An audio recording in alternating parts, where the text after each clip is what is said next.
Excellent. I think we are live now. Greetings, everyone. Hello from the UK.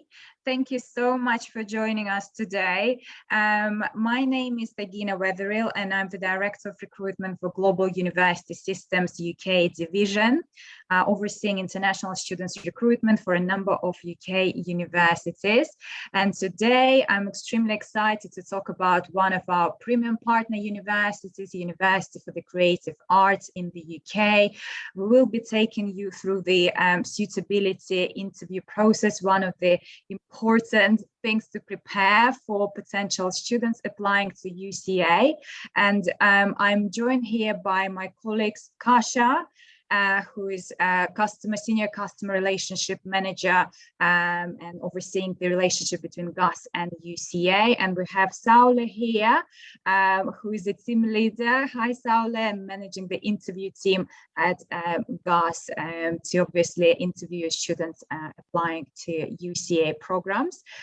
Just a few housekeeping rules before we start. So you're on mute. If you'd like to ask any questions, feel free to pop them into Q&A section, and we'll take them from there a bit later. Other than that, sit back and enjoy, and I hope you find this session incredibly useful. Thank you. Over to you, Saule. Thank you, Dagina, and hi, everyone. Really happy to have you here. And without further ado, I'm just going to share my screen where you will be able to see the presentation.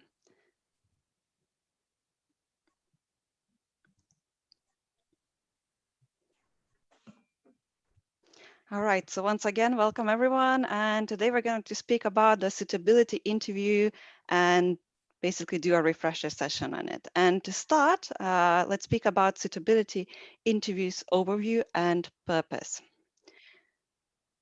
So where does the suitability interview fall in the UCA application process? So first of all, let's start with what is actually a suitability interview. The aim of the suitability interview is to establish viable candidates who have applied for UCA and aim to identify personal attributes, skills, and motivations which render applicants suitable for the university. It would also help UCA to gain a better understanding of how the students plan to use their experience at UCA and if they can manage the expectations of studying a higher education course. Now, two very important rules before we start with the actual process and everything else, two very important rules. So students now have maximum 2 opportunities to attend their interview. If the student does not attend the interview twice, they will not be granted a third opportunity to be interviewed. And another one is if a student has previously failed the suitability interview for any of the intakes, we will not be able to interview them for the second time.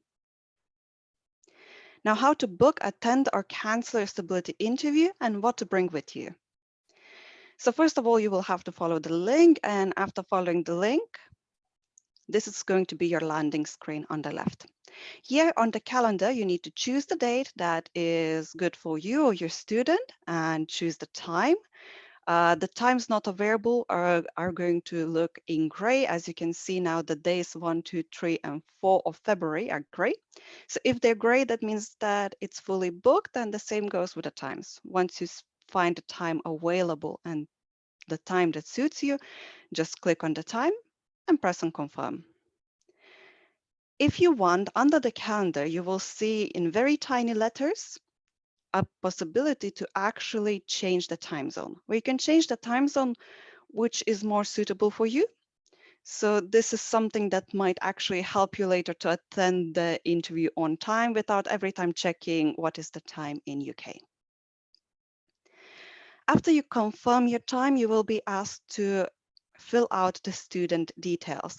So the details are quite simple and straightforward, however, very important. Please do make sure that the first and last names are spelled correctly, the same with email, phone number, date of birth, UCA ID, and course applied. There's going to be a bit more information. We will talk about it in the next slide.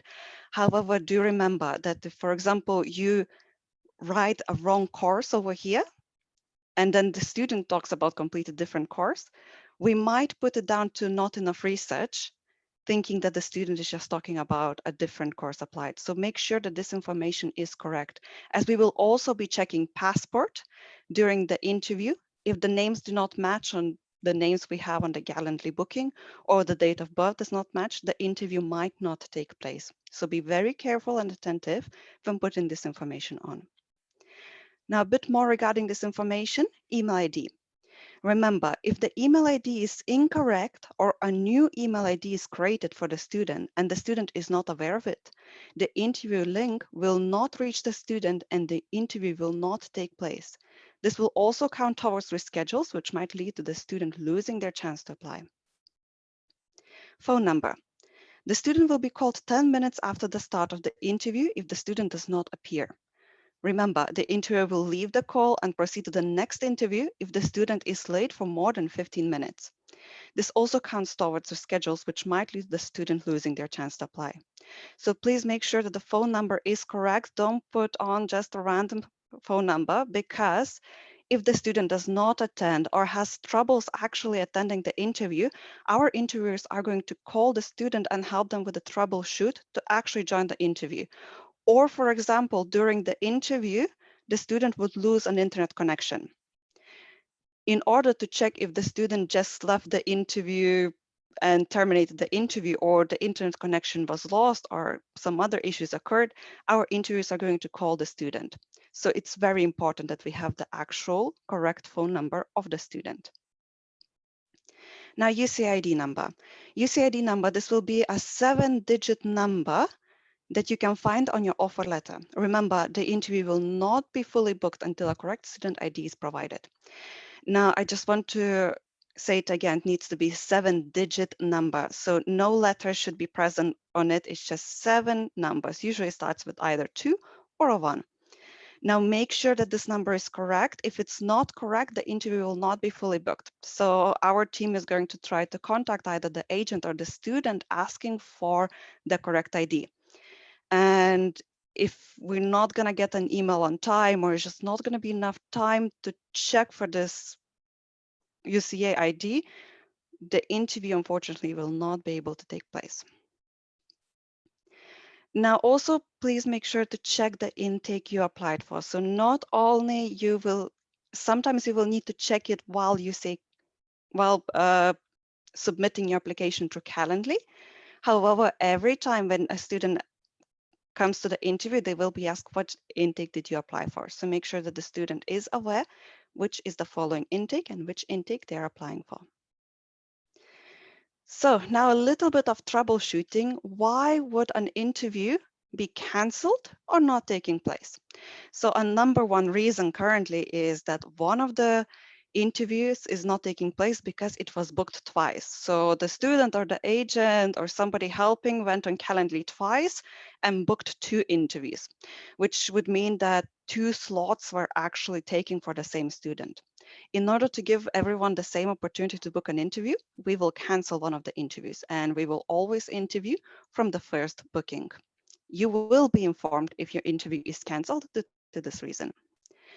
Now, the second reason is that the student has already had a suitability interview and either passed or failed the suitability interview. Number 3, the suitability interview for the student has been rescheduled too many times.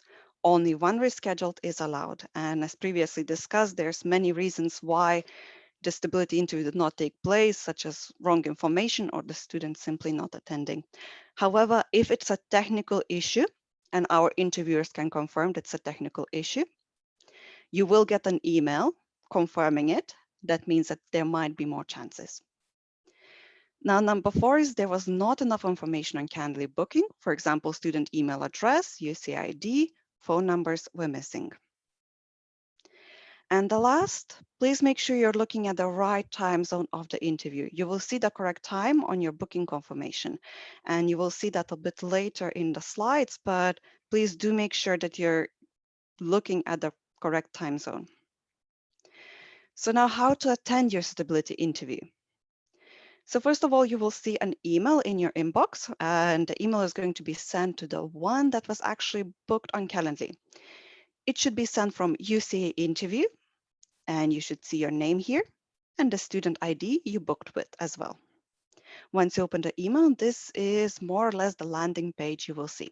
This, of course, fully depends of if you're on Windows, Mac, on your phone, Android, and so on. But this is more or less the view you should see. Now, we always ask you to accept the meeting. If you press no or maybe, especially if you press no, we might treat it as an interview not taking place and we might give a place to another student. Please press yes. If you do press yes, I am attending. If the student is not attending on time, our interviewers are not going to terminate the interview right away, but try calling the student and checking if there's any help needed to attend the interview. This email, by the way, is going to be sent the morning before the interview, not the evening before, not when you book it, but the morning before the interview. On the bottom of the email, you will find the link. Click here to join the meeting. Now, please pay attention as, again, depending on the system you're using, it's a different color, different size, but usually it's a purple and saying, please click here to join the meeting. So just click on the link. And this is the landing page that you will see then. What you need to do is just press continue on the browser, which means there is no need to actually download the Teams app. You can continue on the browser, and that actually even gives you a better quality than the app in this case. Now, this is the landing page you will see, and we would kindly ask you to turn on your camera before joining the interview. Check if your face is actually positioned in the camera and the interviewer will be able to see you clearly. Unmute yourself. You will have an option to unmute yourself while joining as well, but this is the easiest way to do it. And then just click join now. Now the interviewer, you might be asked to wait a minute if you join a bit earlier before the interviewer joins the call as well. Now here I could also say that it will look a little bit different on the phone, but I do really advise you to join the interviews on your computer, not your phone, because it gives us a better quality and makes everything a lot easier.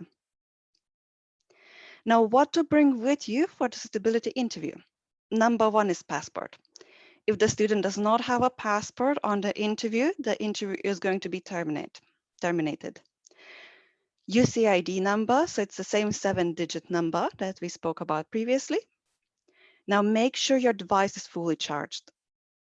It is very often that the student has to leave the interview or pause the interview in the middle of the session because the device is not fully charged. They're jumping for chargers, looking for outlets and so on. Make sure the device is fully charged because this is actually taking the time from the interview, and yeah, your interview might be a bit shorter. Make sure you have a good internet connection. So that goes without saying. Make sure that you have a good video quality and you're able to have internet through the whole duration of an interview. And check if your camera is working. There's 2 ways to do it. Either check it simply by turning it on before the interview, or when you join the Teams meeting before joining the interview, press on the little camera logo and check if you can actually see yourself. Now, points to remember when preparing for suitability interview. Number one is your campus. So where is your campus located? What do you know about this campus? So the questions might really vary about the campus, but we do need the students to make a little bit of a research. Where is the campus located? How far is it from London? What can you find in the campus? What is the city? And so on and so forth. So questions might really vary. So please do check the campus. Details about your course you're about to study, and courses you've studied before. So this is both studies you remember that it's not only the course you're applying for, but the courses you studied before as well. Also here, remember to check all the perhaps extracurricular activities you've done, all extra projects you've done. If the student just finished the 12th standard, perhaps they did a class project related to the subject. So this is a moment to remember all these projects, all the extracurricular activities, and prepare to speak about them for the interview as well. Finances, tuition fee and living expenses, working conditions for international students, and how will you be paying? So you might have noticed already, or perhaps you will soon notice that currently on our interviews, we do ask more questions about the finances. You will also be asked a lot of questions about the finances in UKVI. We do have a lot of students actually answering that I don't know because my father or my mother is paying for me. It is very important that the student knows how the finances are managed themselves as well. Your personal details, work and study history, future plans, and one of the most important parts, what is actually unique about you? How are you different from all other applying students? What makes you unique? Medical history, of course, check if you understand all the rules currently of traveling with coronavirus and that tuberculosis certificate. And last but not least, your international travel details. So your previous travels, your previous visas, travels of your family members. If any of your family members are staying abroad, you will be asked of the name of the family member and more information as well. So just briefly about common suitability interview rejection reasons. And here before starting, I would just want to make it very clear that no two interviews are ever the same. So no two rejection reasons are ever the same because the students are very different. And sometimes if the student does not answer one question, even though for you it might seem like a crucial question, we might still pass the student. It is very important that the student does enough research and you are allowed mistakes. You are allowed to ask us if you don't understand the question, and every situation is always going to be different. However, we do have common stability interview rejection reasons, which is number one, poor English. So the student is not able to keep up with the interview, not able to understand the questions, or not able to answer the questions. Not enough research regarding the chosen course, no research about other universities, seeking employment to support themselves, students unable to answer personality questions. And here we'll stop for a moment. These personality questions can really vary. It can be from what is your hobby, what was the last book you ever read, to actually asking to explain how to go from your bus stop to your home. This is just to check your English level and as well of how able are you speak in English on other topics not related to your studies. Not able to explain future plans after studying, students not able to explain why they chose UCA over a business school, and providing very generic answers. All right, and now a few things to remember on the interview and before the interview. Number one, as I mentioned before, no two interviews will ever be the same. All students are unique, so are the interviews. Relax, be yourself. So we do notice if the student is nervous, and we will give you a second to perhaps take a sip of water or breathe or relax. Don't be nervous. It's just a conversation, and we're just here to check your motivation and your understanding of the course. Do your own research. So try to avoid reading other people's research and projecting it as your own, because you are going to be asked follow-up questions. So I'm going to give you an example here. A student, for example, says that they chose UCA because of practical learning. And then we asked the student, what is a practical learning? And they're not able to answer. So make sure that you did your own research and you're not just reading out or reciting from memory the information that you learn by heart. Concentrate on what makes you unique. Show us why this course, why this university, why is it important for you? Concentrate on yourself and your own experience of going through your own journey. What brought you here and why do you want to go to UCA? And show us your motivation. Feel free to just speak to us as you would be speaking to someone you actually want to pitch yourself, and ask if you don't understand. Our interviewers will always be able to rephrase the question, repeat the question. Please voice it if your internet connection is not good enough to hear the answers. It's better that you say, I don't hear the answer or I don't understand don't hear the question or don't understand the question, then you're trying to answer a question that you didn't fully hear. Now, interview results and next steps.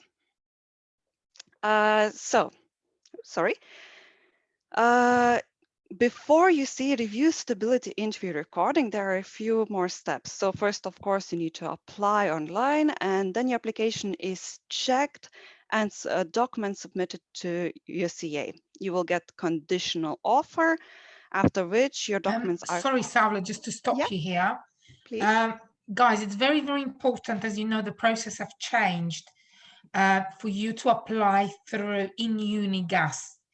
Meaning you will need to put the application through, whether it's a student or yourself doing on their behalf, through the gateway, through the application portal, which is our system. Then the admissions, in uni admissions, will take the application and log it onto UCA system, and the student will receive conditional offer. Sorry, Saule, continue. Thank you very much, Kasia. So you see review stability interview recording, after which full file is sent to UCA. After that, unconditional offer is released. Student receives CAS Shield link and completes immigration documents. UCA checks immigration documents and CAS is issued. Please remember that after completing your suitability interview, you will have the interview with in uni, and you will get a holding email, and you will have to wait for your certificate from 3 to 4 days. So let's do an overview, Saule, to go through this again, because I think we've come in sort of halfway through the process. So just to do an overview, guys, you log in your application through the GAS Gateway application portal. Once you've logged in your application, we will check the application on the GAS system, and we will log it in for you to be able to receive the conditional offer. Once you receive conditional offer, do not wait while you're providing your documents before you get your unconditional offer. Straight away book your interview. Book your interview with GAS, right? With us, with Saule's team. Dagina would have provided you the link where you can book that. If not, please feel free to reach out at UCA Interview at inuniglobal.com. Dagina, if you wouldn't mind just dropping that in the main chat box for everyone to see. You can reach out to us with any questions whatsoever. Once you book that interview, you're completing the remaining documents. And once you've done that, UCA will be immediately reviewing your recording. So once you've passed with us, they will then be reviewing your recording, and only after they've passed you, we will then give you the pass certificate. So when you receive that pass certificate saying you've passed, you've cleared, that covers both grounds, which is the interview that you do with us, as with GAS in uni, but also UC reviewing your file and reviewing your recording, saying green light, they're fine. This means you're not going to have another pre-CAS interview you had last intake. All of that's been taken out. That's fantastic news. We haven't had that before. You know, the students had to kind of take 2 interviews. You know, there was an interview at the stage of the immigration. All of that.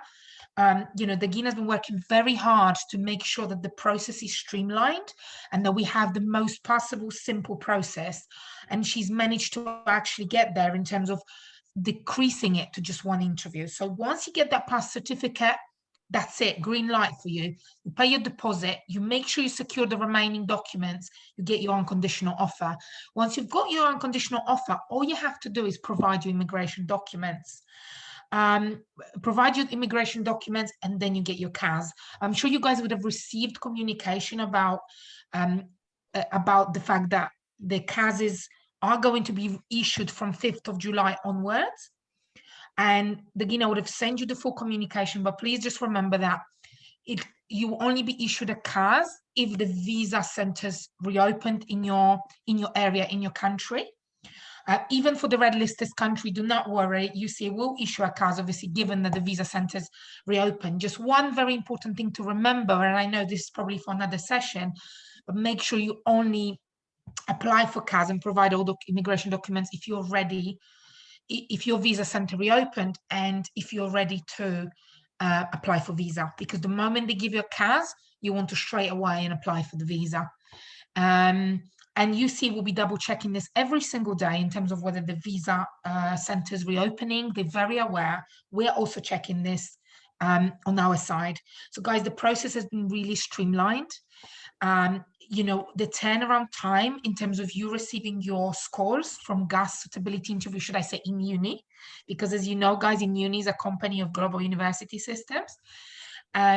It's within the same working day. So you receive your results. You can, as Dagina just popped that in the chat box, you can easily reach out to the email inbox if you've got any questions. But Saule and the team will send you the results, will send the result to Dagina, who will pass it on to you within the same working day.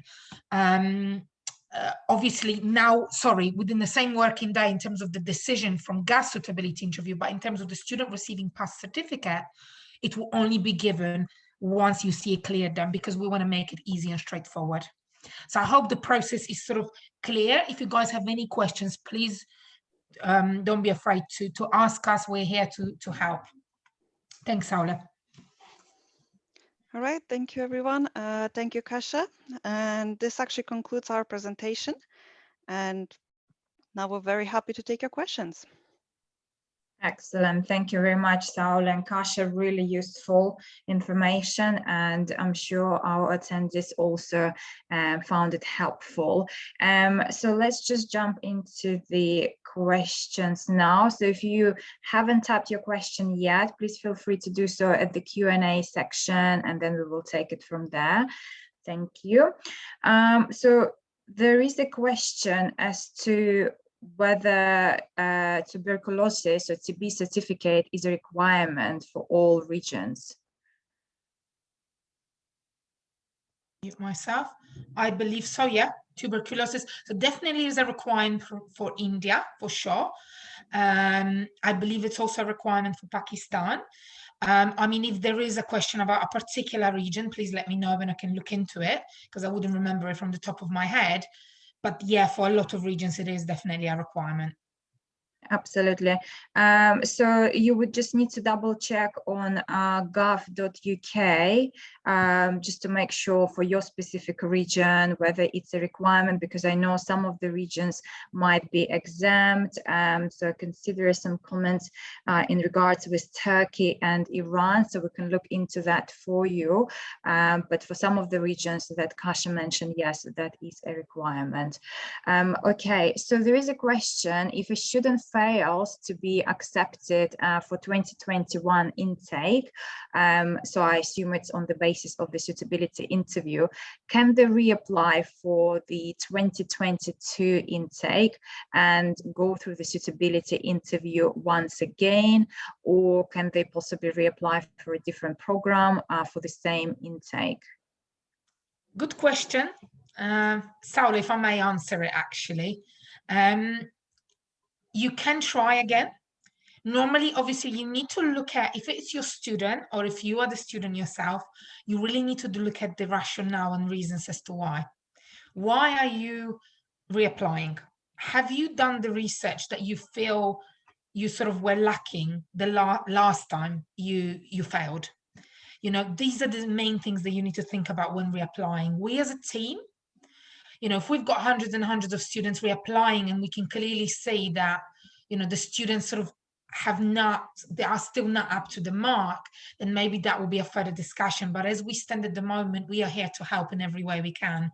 And I wanted to also add, guys, that you've got a real lion here, Dagina, who is really a gatekeeper here, who is sort of looking at every single process that we have, especially suitability interviews, and questioning everything that's happening. So yes, I'm happy to say yes to that for sure.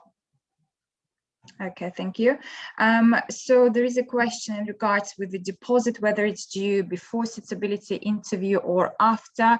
I mean, as a general rule, we encourage students only to pay their deposit once they've passed their interview. And obviously with the process being changed now, and like Kasia mentioned, there is only one interview, which is then being reviewed by UCA, and the final result is being provided to the student within normally 3 to 5 working days, or even sooner in some cases. So it's definitely worth waiting for the suitability interview result and then pay the deposit. Obviously, students can pay once they receive conditional offer if they like, but we do encourage students to just ensure they pass the suitability interview and then proceed with the deposit payment to avoid any issues, with applying for refund or, anything along those lines.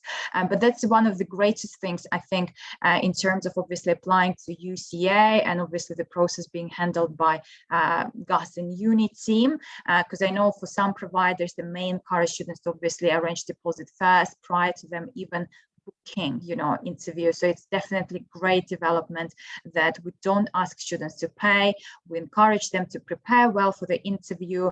If you need any support from my team, so your relevant business developer will be able to arrange a mock interview prior to obviously booking the actual suitability interview, because remember one thing, as Saule mentioned also, it's only one attempt for the student. So if they fail, obviously they fail, unless there is anything that might have caused any issues, any technical issues, or the student was a bit too nervous, but then they had a good knowledge on UCA, etc., in which case it might be a maybe, meaning that students can potentially have the second attempt, but obviously it's not applicable for all of the cases, only certain ones. And so once students obviously receive the final result from UCA and receive a pass certificate, then obviously they can proceed with the deposit and reserve their place at UCA. Can I just add to that, Dagina? I just want you guys to remember that our main goal and our main aim is that we want to pass the student. So if we see a light there that we, in any way we can, give them a second chance, this is why you probably will see few students there. If we're sending the results to an agent or to Dagina and she's forwarding it to you, there may be quite a few maybes, meaning they have that second chance. And it usually is just based on the fact that we think the student is genuine, but they just need a bit more research, and we would then outline the areas they need more research on.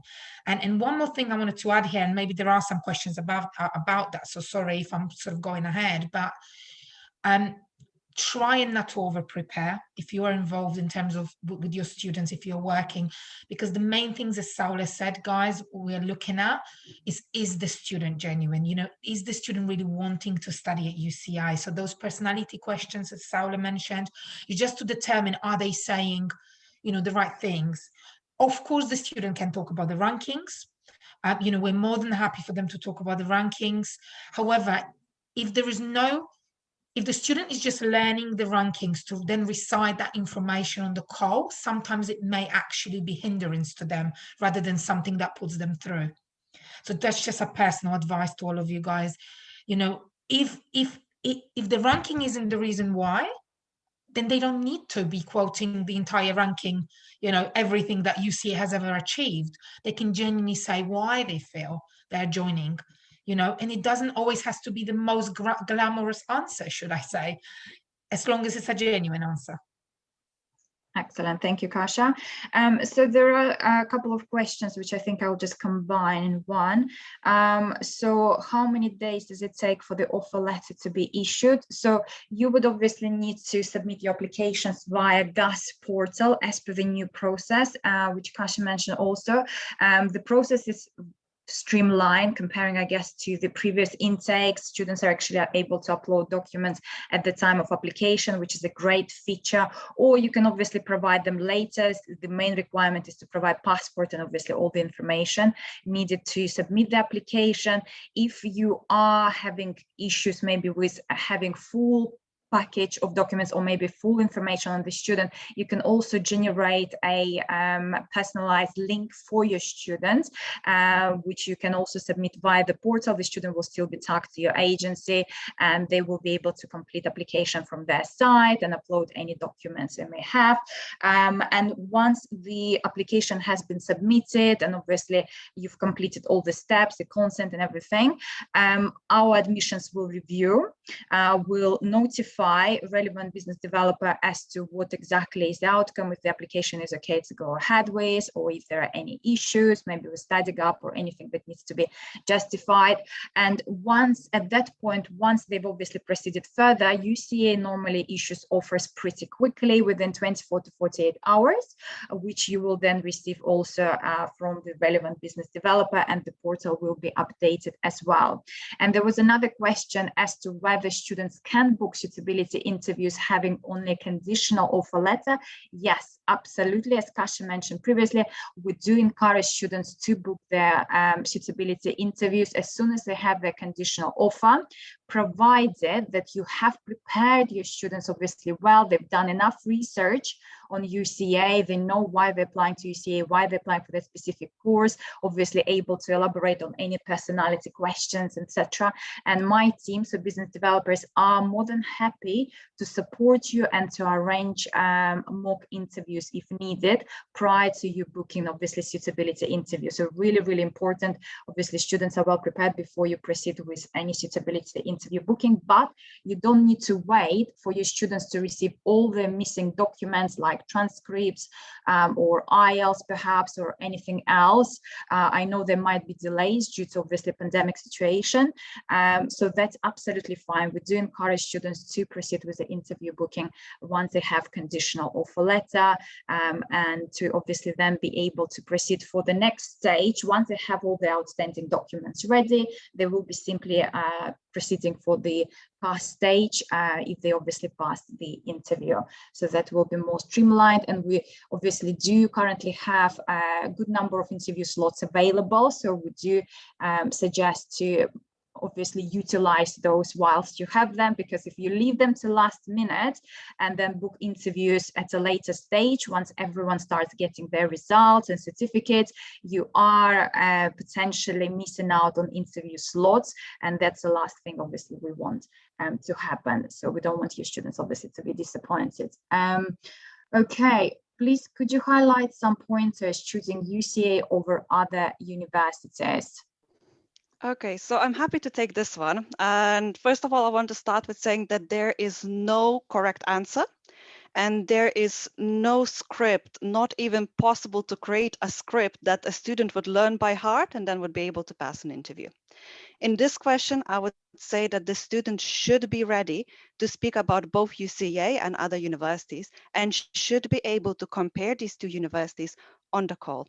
So for example, if the student says that they chose UCA because this one module is available in UCA, we're going to ask the student, have you checked other universities if this module is available then as well? So please make sure that these points, why UCA, are actually coming from the student and not from the script.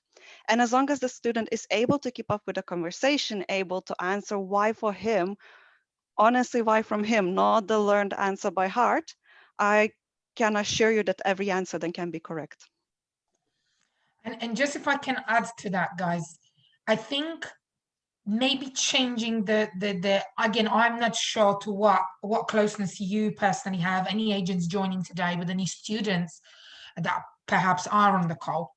But I think perhaps rather than sort of, helping maybe the student to prepare, if any of you sort of are involved in that, it would be good sort of taking it the other step, taking it differently, which is maybe the student really preparing themselves, writing all the answers themselves, and then you can have a conversation with them if you're doing any sort of mock interview prior to them joining the GAS interview. That's the approach I would suggest, because the most important thing for us and for UCI before they put the applicant through is to know that these answers are coming from the student. Perfect. Thank you, Kasia. Thank you, Saule. So there is a question I can see from the chat section. So if the visa centers do not open on time, is there a way for students can still, to apply for visa, I guess, and receive visa, or should they defer? I mean, if the visa centers are closed and students are not able to apply for visa for any reason, obviously we do suggest for students to defer to the next intake. We are September, and double checking with the university to see whether the online provision would be available for September intake, and obviously we'll be communicating on that, in which case students might be able to start, online for the first term perhaps, and then obviously switch to on campus later and apply for their visas later. But so far, I understand some of the visa centers have started reopening. So hopefully, obviously, the situation will get better where you are. I think it's Savannah. And then obviously students will be able to apply for visa on time and arrive on campus in September. I mean, the university has already opened the campuses on the 17th of May as per the UK government guideline. So we do definitely hope all the classes to be resumed on campus from September. So the students from India need to bring their Aadhaar card to the suitability interview. Saule, would you like to take that question? Yes, all the students from India should present the Aadhaar card right after presenting their passport, and we will compare the Aadhaar card to passport. So please do have it on the interview. Excellent, thank you, Saule. So there is a question in regards with the payment. So yes, so the application deadline, we've still extended the application deadline till the end of July, and obviously we will be reviewing it later as well. And the same goes to the deposit payment, especially for students applying for various scholarships. So that is end of July, meaning students would need to complete their deposit payment if they are obviously applying for a specific scholarship. Reach out to your business developer to find out more on the available scholarships, and we will take it obviously from there. Okay, so there is a question as to whether interview questions are standard or they vary from course to course. So they definitely vary from course to course, and not only that, not only they vary from course to course, they vary from student to student. I think it's also a little bit unknown that the student is actually able to shift the question themselves. If the student shows passion about the course they're about to study, for example, they're about to study music, and they start to speak about their passion or previous projects, the questions will shift because of it as well. So all interviews are different. They vary not only from course to course, but also comparing if they applying for bachelor's or master's, what course they're applying, and students' passions, previous studies, and so on. So no two interviews are ever the same. Excellent, thank you, Saule. Okay, there is a question as to whether we can accept students with previous visa rejections for other countries. I mean, UCA has a policy where they do not accept students who previously had visa rejection for study visa, so for student year 4, as it used to be called, or a study route. So that is not being accepted. But if students had a previous visa rejection for any other countries, obviously those cases, I understand, can be considered. And the same goes to, I understand, short-term visas for the UK. They can also be considered on a case-by-case basis. Kasia, would you like to add anything on that? No, I think you covered that perfectly. Okay, perfect. Thank you, Kasia. Right. Do students need to pay a full deposit, or can they pay it partially? I mean, just to reiterate, students do not need to pay deposit to be interviewed or to be able to a book interview, so that's not a requirement. But once obviously they have passed an interview and proceeding to the next stage of paying deposit, they would normally need to pay a deposit which has been reduced from previous intake. So it used to be £8,000, but now it's £4,500 only. So they would need to pay this amount to be able to reserve their place, and obviously to ensure they met the deadline for the scholarship if they've applied for a scholarship. So they would need to pay it by the end of July. If they would like to pay the full tuition fees for the first year, they can also do so, which will obviously help them to show a reduced amount on their bank account when applying for visas, or even when they're applying for CAS purposes. Or other than that, they don't have to. They can pay obviously outstanding once they receive their visa and prior to enrollment. So they would need to fulfill the full fee for the first year prior to enrollment. And there is also one caveat for one of the scholarships available for students applying from India. For the scholarship to actually appear on their CAS letter, they would need to pay a full first year tuition fees. And that, again, like I said, will help them to obviously have a reduced amount to be shown within their bank statements for the CAS letter and visa application purposes. So hopefully that answers your questions. But I know sometimes students pay even the deposit amount in few sort of stages. So if it's more convenient, you can do so. But like I said, obviously they would need to pay the deposit of 4,500 for the majority of countries to be able to secure their place and to obviously be able to proceed with a CAS letter. Okay, are there any fees for interview? So I think I've just answered the question as well. So no fees for the interview. You don't need to pay anything towards the application or the interview. So students can proceed with the interview. If they pass, then obviously the next stage is to proceed with the deposit. Okay. Also, please, could you highlight some of the major factors which students should keep in mind while choosing international destinations? That's a very good question. Saule, please.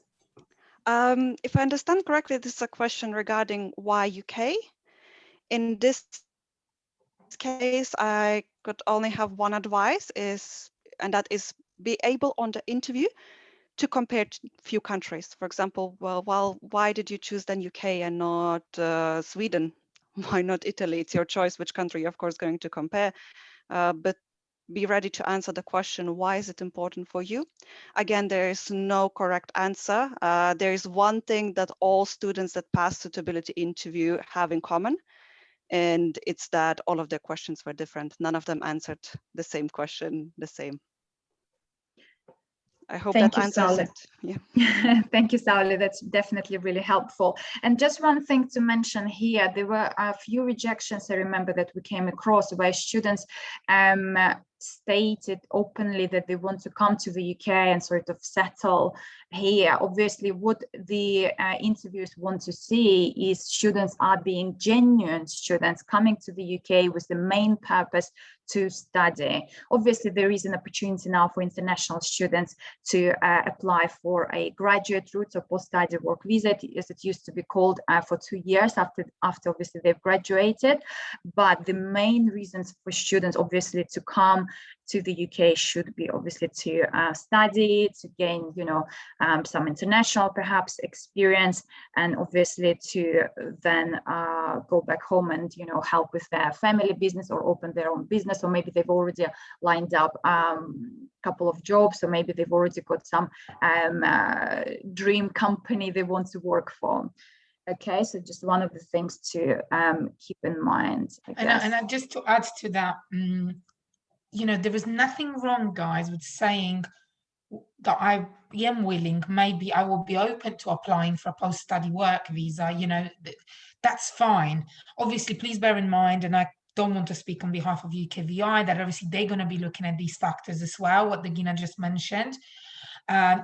We're not expecting for someone to automatically shut the question, say, I'm straight away coming back home, I'm flying the next day as soon as I, because that can also sometimes come across to an UKVI officer as a bit not genuine. However, obviously, if you are saying, oh, I've got plans, I may want to explore further upon graduation, you've got the post-study work visa, you can elaborate on that. Obviously, if you're saying, well, I'm coming and because I want to stay, then as Dagina said, that may open a can of worms, should I say, in terms of then further questioning. Okay, thank you, Kasia.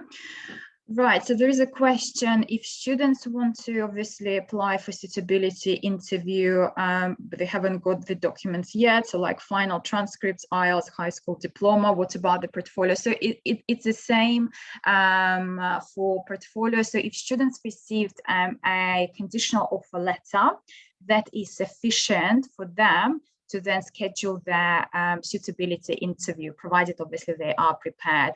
The rest of the documents, whether it's academic documents or IELTS or any other proof of English or maybe references appending or portfolio, can be provided at a later stage once available, but the interview can be obviously booked without having those. But they do need to have conditional offer letter, meaning they need to have met obviously the basic sort of requirements we have to proceed with the application, provide the passport, and obviously not to have any issues with maybe study gap, which obviously we're also looking into when we receive an application.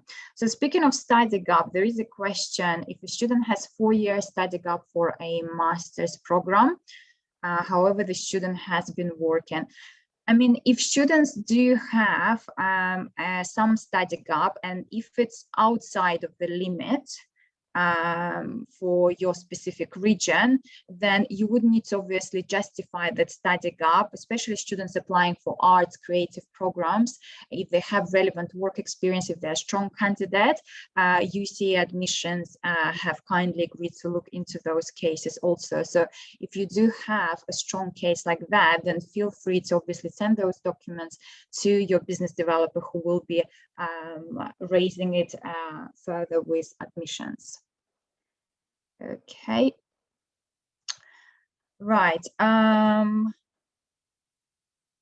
So if the student is not able to attend the interview and would like to reschedule, what would be the process?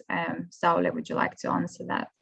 Okay, so if there is more than 24 hours left before the interview, you're still able to reschedule before losing your actually one try to attend the interview.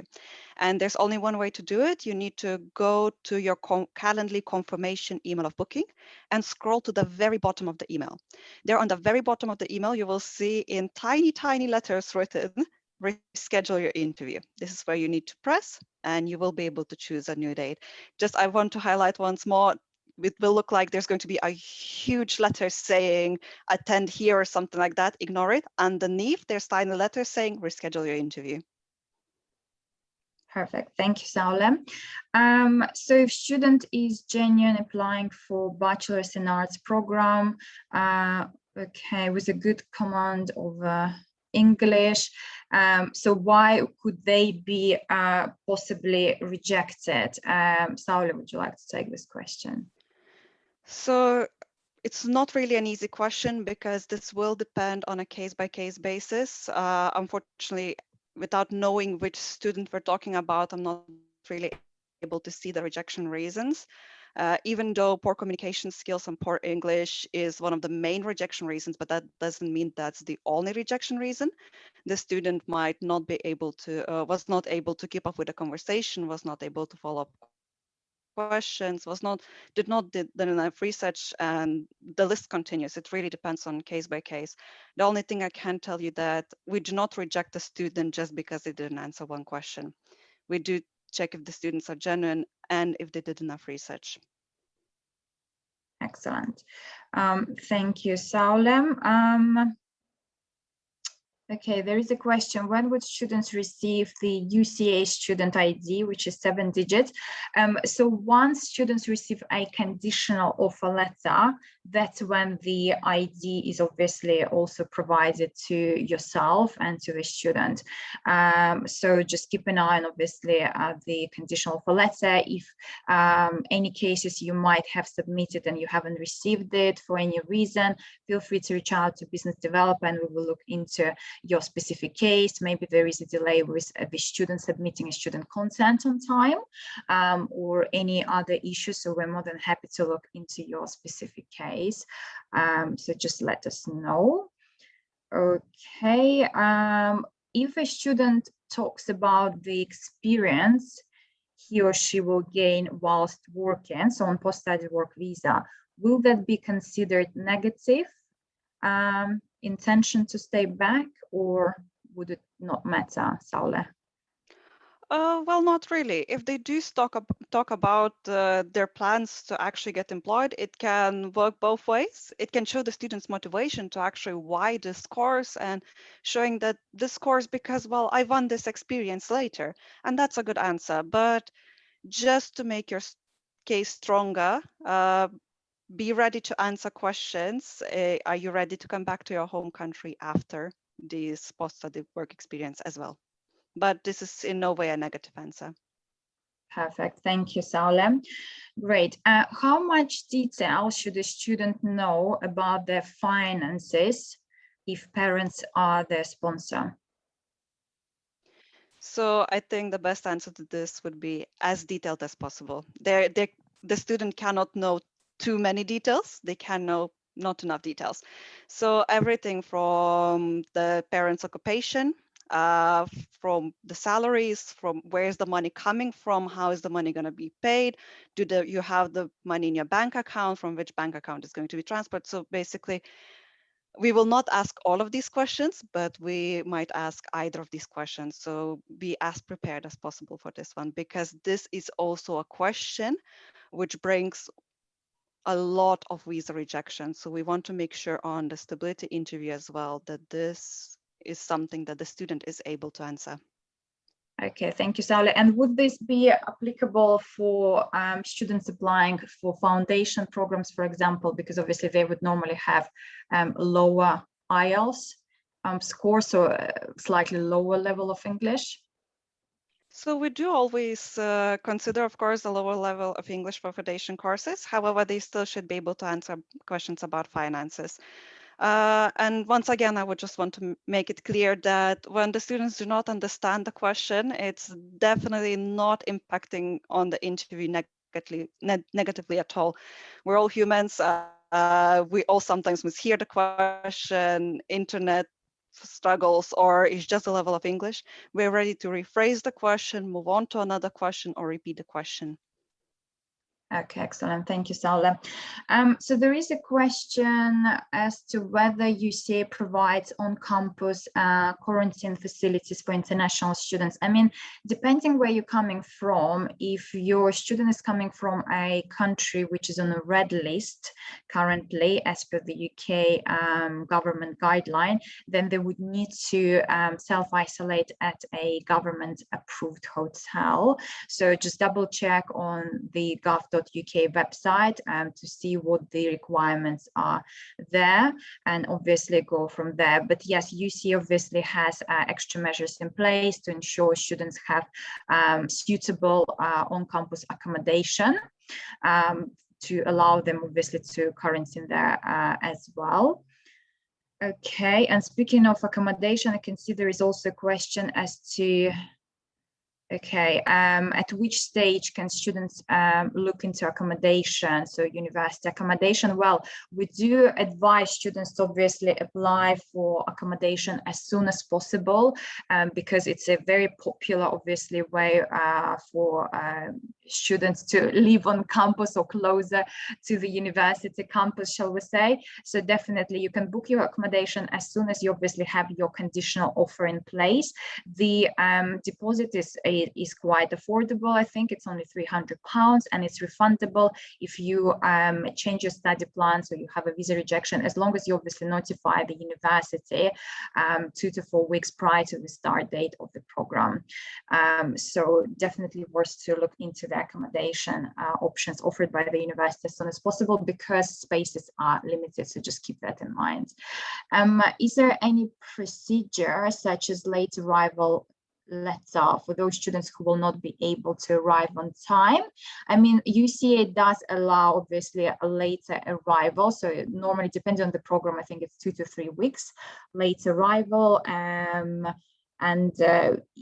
in case if that is needed, I guess such letter can be arranged. Kasia, correct me if I'm wrong, but obviously whatever late arrival date is also mentioned within the CAS letter. So when they're applying for visas, there shouldn't be any issue if students obviously receive a visa itself a little bit later than the actual start date, because there is still late arrival date as well. Okay. Hopefully that's clear. Rashmi, yes, we will share the recording with you as well after the presentation, and feel free to reach out to your relevant business developer as well with further questions on that. Okay. There is a question. I understand there is no particular answer choosing UCA or UK as a destination. Just wanted to understand from the expert thought process for some of the examples where students are selected or rejected by some particular answers other than settling in the UK. Please, could you highlight some of the examples, Saule? Okay, so first answer that there's never a situation where the student was not able to answer one question or answered one question incorrectly, that we will reject the student right away. First of all, we will always try to, before rejecting the student, to give a second chance if possible. Now, for the students that are rejected without second chance, if we go for particular examples, most commonly are the students that are actually not able to speak in their own words. And what I mean by that, for example, the student says that I chose UCA and the main reason for choosing UCA is the TFL Gold Award. And then we will ask them, what is the TFL Gold Award? And they don't know what it is. So first the student states that this is the reason why they chose the university, but then is not able to explain what does it even mean. Same example would be when the student says, I'm choosing UK because they offer the practical studies. And then we ask the student, can you compare the practical and theoretical? What are the differences? And the student is not able to answer the question. So make sure that the student actually speaks in their own words or understands the research that they did. Because if they don't, unfortunately, they're not able to answer follow-up questions, which just shows us that the student did not have an answer at all because they don't even understand their own answer. So this, unfortunately, is quite a common reason for rejection. And it goes a lot through, as well as, for example, them saying that their campus is located in London. Well, if they open the UCA webpage at least once and check themselves the information at least once, they would see that it's not located in London. As well, saying that, you know, trying to show that they did enough research, and then we can see that they're actually not even speaking about UCA. We have answers such as 24-hour library. UCA doesn't have 24-hour library. Or saying that they have a free gym access. They will not have the free gym access. So the answers are sometimes incorrect, and sometimes they're also very generic. If the student tells us that they chose this university because of a library, we're going to ask them, why is this library different from any other university's library? If they chose the university because of accommodation, we're going to ask them, why is this accommodation then different from any other university? So as long as the student is able to speak further about their answers, the answer is not going to be considered as incorrect. Right, thank you, Saule. That's really helpful. And speaking of accommodation, so there is a question, if they choose a different accommodation, so from the on-campus option, so for example, if they would like to stay in London, would that give a negative mark in the interview? So I think the negative marks are when the student says that the university itself is located in central London, or say, for example, my campus is in Farnham, which is a street in London. So this is an answer that we sometimes get as well. Or for example, we ask them, okay, so if you're studying in Farnham, how far away is it from London? We either get an answer that it is located in London and they're not even sure what we're asking, or they say that it's 200 kilometers away from London or 5 hours by bus from London. So as long as they know at least a little bit about a location, it's a good answer.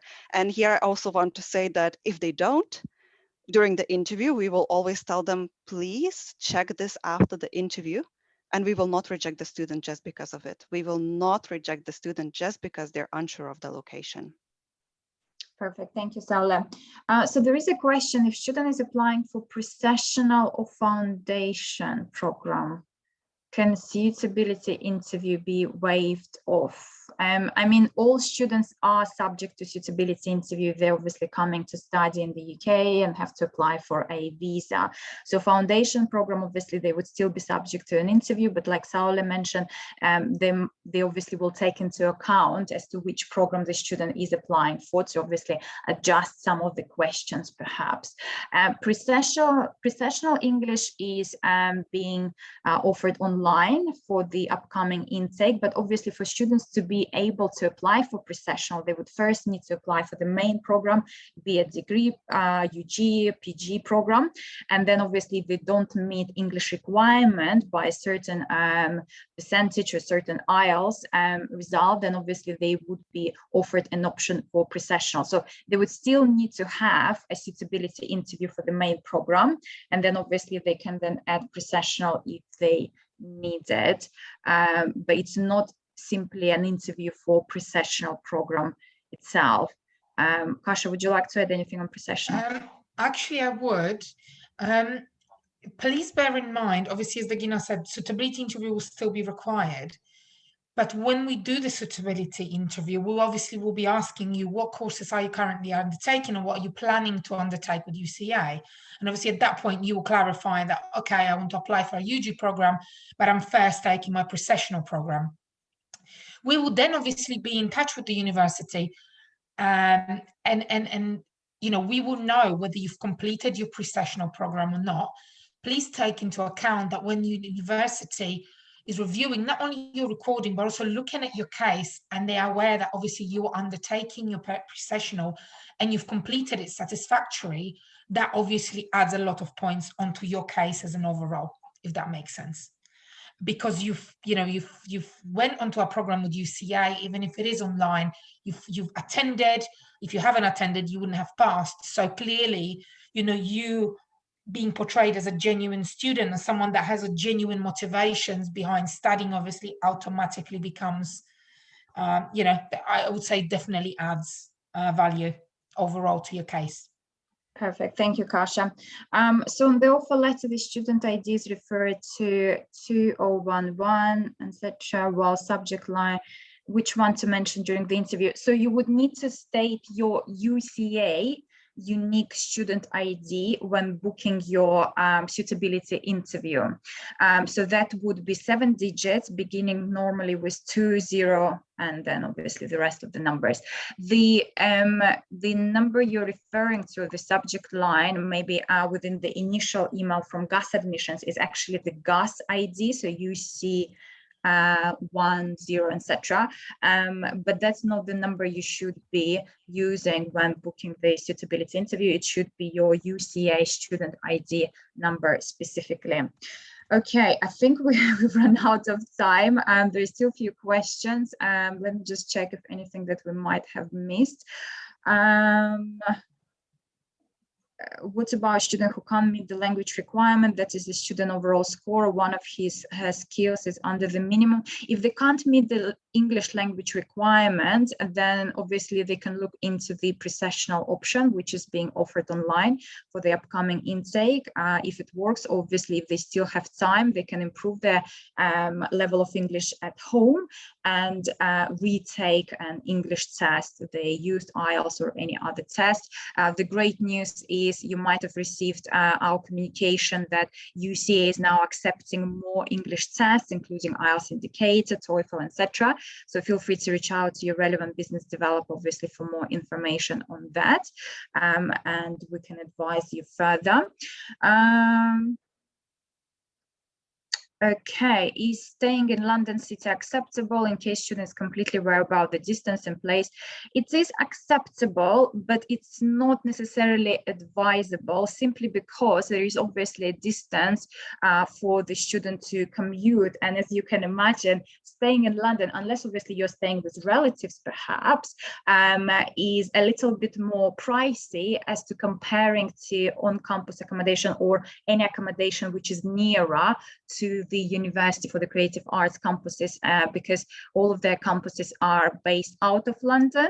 And as we all know, that is more affordable when it comes to the accommodation cost. So it's definitely more advisable for students to book on-campus accommodation, if possible, in case if they missed out, maybe they booked it too late, obviously to find something more suitable, but closer to the campus, because especially for students who is first time maybe in the UK or overseas in general, I think it might be a bit too overwhelming if they have to also commute to the campus. But it's obviously not prohibited, so they're free to stay where they like, as long as they attend all classes as required by the UKVI, by the Home Office and by the university, obviously, to be able to stay on a student visa in the UK.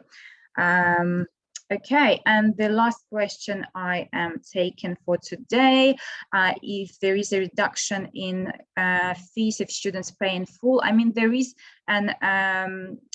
there was an early bird discount, which obviously we had also deadline for. There is still a scholarship available. So depending where you're coming from, depending on the program you're applying for, there is also a requirement for obviously for you to complete your deposit payment by the end of July if you're applying for a scholarship. And obviously the requirement is there for students to pay the first year prior to enrollment. Kasia, would you like to add anything on discounts? No, I think definitely scholarship is available. As far as I was concerned, and Dagina, correct me, there was also the 4%, right? And I thought that was still applicable for it was the last intake it was applicable for was this September. So if you pay in full, on top of your scholarship, you get the additional 4% off of the total amount. Just please bear in mind, it won't show on your invoice. You will need to calculate that yourself, and you can then communicate with finance saying, I've removed the 4% and that's what I'm paying as a final amount. And I think it might not be applicable to all of the regions. So let's say, obviously, for students applying from India, because there is a special arrangement for GAS in uni students. So it's GAS UCA Creative Scholarship of 2,750, which is pretty much applicable to most of students applying from India. Like I said, obviously, there is a caveat. So there is a requirement of making the full payment to be eligible for the scholarship. So if obviously you're paying full payment for the first year. So that 4% is applicable, but for other regions, obviously outside of India, because there are other scholarship arrangements in place. But like I said, feel free to reach out to our business developers in your respective region for more information on scholarships, entry requirements, suitability interview booking process, and also mock interviews. They're there to support you every step of the way. So anything you need from our side, obviously let us know. So thank you very much once again to everyone who attended. I hope you found this session really useful. I definitely have. And thank you very much to Saule and Kasia, a really informative session. And I'm sure it will help our partner students to pass interviews with flying colors. Okay, thank you all and have a great day. Goodbye. Thank you, everyone. Take care. Thank you, everyone.